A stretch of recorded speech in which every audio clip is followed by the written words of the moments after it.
So today we're talking about accelerated methodologies for how you pay off a mortgage.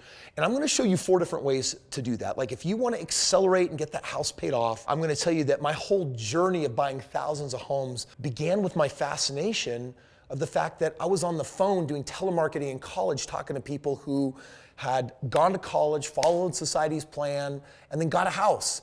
And you could tell that the burden of like owning a house worth having hundreds of thousands of dollars of debt, it bothers people, right? It's like the biggest payment in your life. And so I noticed that a lot of these people 20, 30 years later with refinancing and restructuring the loan, they weren't getting their houses paid off. And at some point you get old enough where it's like, this is like a weight and this is a pressure. So as a young man in my early 20s, I'm like, there has got to be a way to get this house paid off quicker and faster. So I am going to share 4 methodologies with you today. And with that, we're going to get right to it. 'Cause we're gonna be legends. What we're doing here ain't just scary. It's about to be legendary. So come on into my secret lab that isn't so secret, but it is my studio. And what we're going to do here is I'm going to kind of throw up on the board what these 4 options look like and break this down for you. So Kris, you might be asking, what is the most traditional way that people go about paying something off? Option number 1 is that when you get a house, the typical mortgage in America is what's called a 30-year fixed mortgage. And what a 30-year fixed mortgage is basically it's a bank saying, oh, we're lending you money, and let's just use round numbers. You're buying a house for $300,000, and you're thinking to yourself, all right, what's it going to take for me to pay off this house? The bank says, well, we'll help you pay it off in 30 years. But it's not just taking $300,000 and dividing it by 30 years of mortgages. You're actually going to pay for that house like 2.5 times over, and the bank is going to make all that money in interest. And I don't want to go into too much of that detail because I think it's a little bit boring, but I want you to understand that the bank wants their money if they're going to work with you for that super long period of time. Now, the way that they do this is they basically say, oh, 30-year fixed mortgage, here's your payment. And if you make that payment every month for a year, that's 12 months. If I do it for 30 years, it's like 365 payments.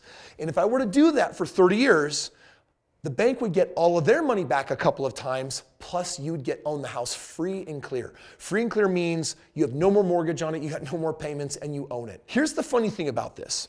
What you need in your 30s when you buy a house is what you think you'll need in your 50s or 60s. Dude, probably not. You might have kids, you might have to move, you might get job changes, you could move across the country, you may have to downsize, you might need to upgrade. The reality is, no one keeps a 30-year fixed mortgage, and here's the problem. The banks front load all of the money they get in the beginning. So if I had a payment of, let's say, $1,500 a month, like $80 is going towards the principal, the rest is going towards interest. And the bank knows this. They know that there's a high likelihood you're going to move or change your life in the next 7 to 10 years. So basically, almost all the money that you're paying on this 30-year mortgage goes to who? The bank. So you're not even paying the house down hardly at all. It sucks, but it's true. And if you're the kind of person that's like, actually, Kris, I've got a pretty boring, predictable life and not much is ever going to happen to me and I'm not really going to go places. And what I want today is what I want 30 years from now. If that's you, then something like this might work. But for you to actually game the bank at this system, you'd have to hold on to that mortgage for at least 25 years. Sucks. So then you start saying, you know what? I am now aware of that, Kris. There's got to be a better way, a faster way to pay off my mortgage. And you know what they do? The bank said, you know what, for those that want to be more aggressive, to be more conservative, so we're putting those 2 words together, we're inventing something called the 15-year mortgage. And here's the way the 15-year mortgage does. You're not going to pay so much out in interest, but you're going to have a much higher payment.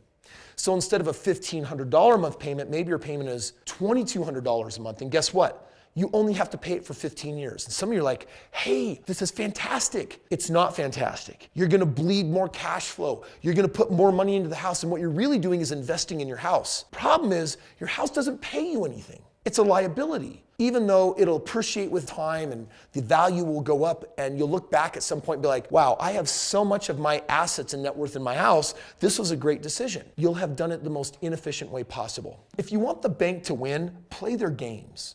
I don't like the bank to win. I want to win. I'd like everyone to win, but the bank here is going to collect so much money off of you, it's ridiculous. And if your life changes in the next 3, 4, 5 years, you're not going to really reap the benefits of that. But more importantly, you don't have as much free cash flow because you're dumping it from your own pocketbook. You're dumping it back in the bank as if it's an investment. It's not an investment. Then you say, all right, I want to do something even more aggressive. That's it. You're like, you know what? I don't want the bank to win. So you know what I'm going to do? I'm going to get on either a 15 or a 30-year mortgage, but what I'm going to do is I'm going to throw extra money at the bank. If my payment's $2,000, I'm going to pay $2,500 this month. And why are you doing that? Because you want to pay it off quicker and add more principal, which means you're going to pay less in interest. Problem is, you're still playing the bank's game. Now, I do have an option that I do believe in. It's not one of these three. And at this point, you might be wondering what it is. And my friends, this is why you're watching the video, and that's why you've gotten to this point. It's for this moment right here. So I'm going to give it to you. I'm going to tell you, however, that it's different than what most people think. I don't believe in ownership. I believe in control.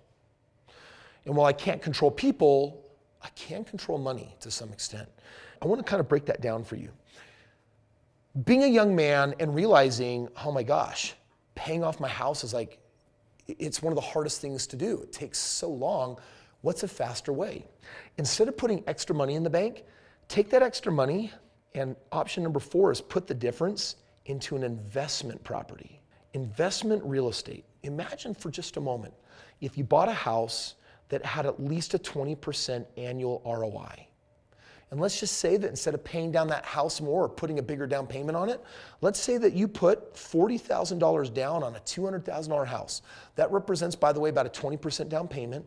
And it's like, I could take that 40 grand and put it in my house and pay off my primary residence sooner. But instead, you know what I'm going to do? I'm going to take that 40,000, I'm going to put it into an investment property. And if I'm earning a 20% ROI, here's the question. How long does it take for me to double my money? 1, 2, 3, 4, 5 years. 20%, 20%, 20%, 20%, 20% adds up to 100%. 1, 2, 3, 4, 5 years. So just imagine for a moment that you could double your money every 5 years. If you could do that, then 5 years later, 40,000 has become what? Well, it's become 80,000. But 5 years later, 80,000 has become what? 160,000. 5 years later, what does it become? It's become $320,000. Now, by the way, we did this in 15 years just by buying one investment property. You could freaking pay off your house right now and have leftover money to invest. Let me share with you the scenario I find people in all day long, and this is how I've helped people really grow themselves. I'll find people that own a house already, it's a primary residence, and they've got some equity into it. Let's say it has a value of $300,000. That's what it is worth in today's marketplace. But what they owe is $150,000. Now, if your house is worth $300K and you owe $150K, then how much equity do you have? Equity means the difference between what you owe and what it's worth. So this is the V for value, O is for owing, and we're going to use E for equity, and the equity is also $150,000. If I take my equity and what I owe and add it together, I get the value of a home. So what can I do with this equity of $150,000? Well, most people can go to a bank, borrow up to 80 or 90% of the value on their home. In this situation, probably free up about $80,000. Now the bank will let you actually borrow that. It's called a home equity line of credit, or you could just refinance the house. The bank gives you 80 grand because they're like, dude, this is an asset. You have this money. What could you do with 80,000? Now, first of all, you're thinking, Kris, I'm freaking trying to actually pay off my house. Like if I pull 80 grand out, guess what? I don't owe 150 anymore. Now I owe 230 grand, like I'm freaking going into debt. This is not the plan. Watch, 1 step backwards might mean 10 steps forward. This 80,000 is enough to buy what? 2 homes. If those homes are earning 20%, then in 5 years, I can turn my 80,000 into what? 160,000.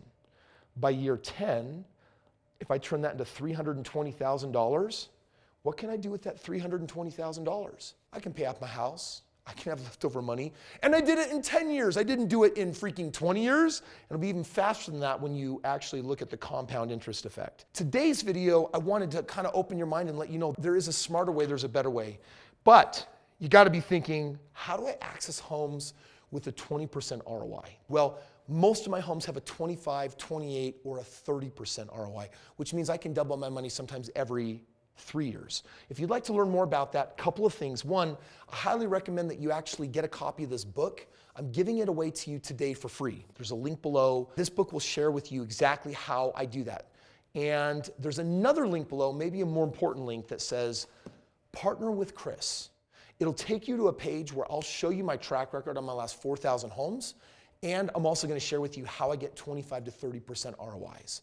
If you like what you find there, you can talk to my team and I can actually show you how to pay off your home, not only a lot faster, but more importantly, create the real dream, which is not a paid off home.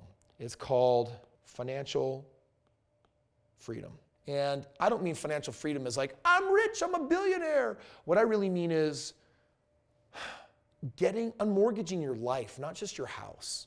How do I live life on my terms? How do I get the residual income I need to get my time back and do the things that I want with who I want when I want? I figured all that out by the age of 26, and now I've been able to magnify it and take it to a whole new level. We got this one life to live. Don't let the banks own it. Don't play the banks' games. Their games take so freaking long. The reality is there's a better way, a smarter way, a faster way, and frankly, a safer way. So do yourself a favor. Pay off your house the most intelligent way possible. My name's Kris Krohn. I hope you enjoyed today learning about the 4 different ways to pay off your house. Links are below to learn about how you access my deals earning 25 to 30%, or how you can get a free copy of my book. Either one of them can be super helpful on your journey of figuring out how to become financially free and take total financial control over your life. If you're brand new to the channel, make sure you subscribe. I got new videos coming out every day to teach you how to be your own financial genius. Take care.